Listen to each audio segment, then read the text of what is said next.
আসসালামু আলাইকুম। আজ সকাল 10 ঘটিকায় মোহাম্মদ আল আমিন হাওলাদারের আম্মার জানাজা নামাজ অনুষ্ঠিত হয়েছে তার নিজ বাড়িতে। আমরা তার রুহের মাগফিরাত কামনা করছি। আমি এই যুবক বয়সে আমরা কি করেছি এর হিসাবটা আলাদাভাবে আমাকে দিতে হবে এবং আল্লাহ তাআলা যুবকদের ইবাদতটা আল্লাহ তাআলা বেশি পছন্দ করে।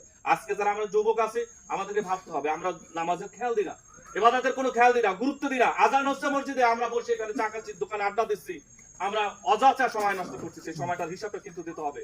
প্রিয় ভাইরা, আমাদের হিসাব রাখতে হবে। আজকে আমরা আমাদের সামনে একজন লাশকে নিয়ে আমরা জানাজা চালাইছি।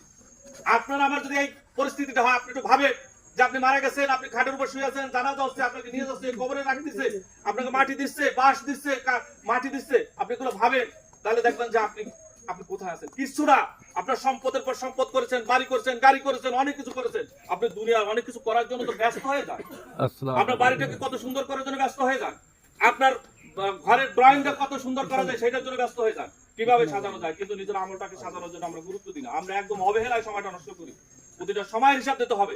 তাই কালকে আমাদের দিন। দ্বিতীয় প্রশ্ন হলো আপনার জৈবন কালটা কোথায় ব্যয় করছেন।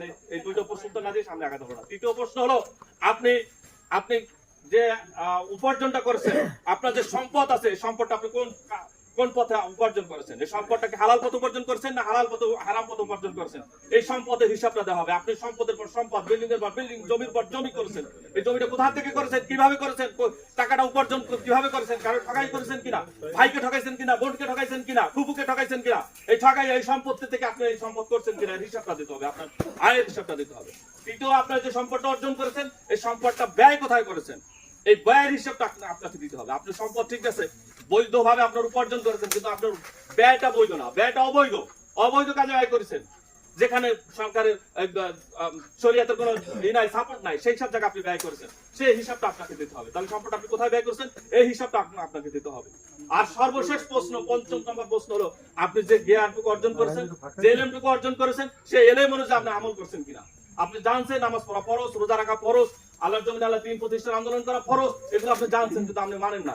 এই জন্য আপনাকে এই জ্ঞান অর্জন করার পরও যখন মানবেন না, তখন এর জবাব দিতে হবে। হয়তো আমরা যারা মূর্খ আছি, কম শিক্ষিত আছি, আমরা জানি না, একটা অজুহাত দিতে পারবো। কিন্তু আমরা যারা জেনেছি, আমরা যারা জানছি যে এটা করা ফরজ, এটা ইবাদত, এটা হারাম, এটা হালাল, এটা জানার পরে যারা মানছি না, এর হিসাবটা আমাকে আলাদাভাবে দিতে হবে। এই ৫টা প্রশ্ন উত্তর না দিয়ে আপনি এক কদমের সামনের দিকে আগাতে পারবেন না।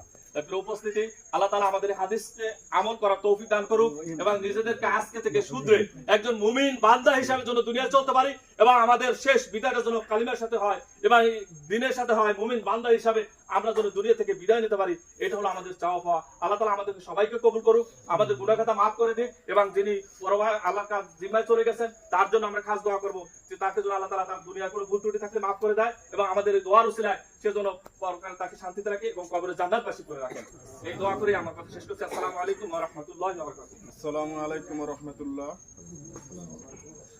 আমরা এখানে যার জন্য উপস্থিত হয়েছি আমরা সবাই জানি, যিনি শুয়ে আছেন কি আমার শ্রদ্ধা আম্মাজান, তিনি ইন্তেকাল করেছেন। আমার আম্মাজানের জন্য সবাই দোয়া করবেন, মন থেকে দোয়া করবেন।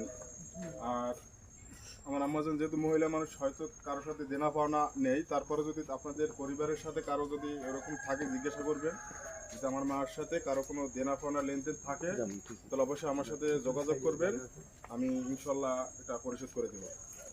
আর কিছু বলার নেই, সবাই আমার মার জন্য দোয়া করবেন। আসসালামু আলাইকুম।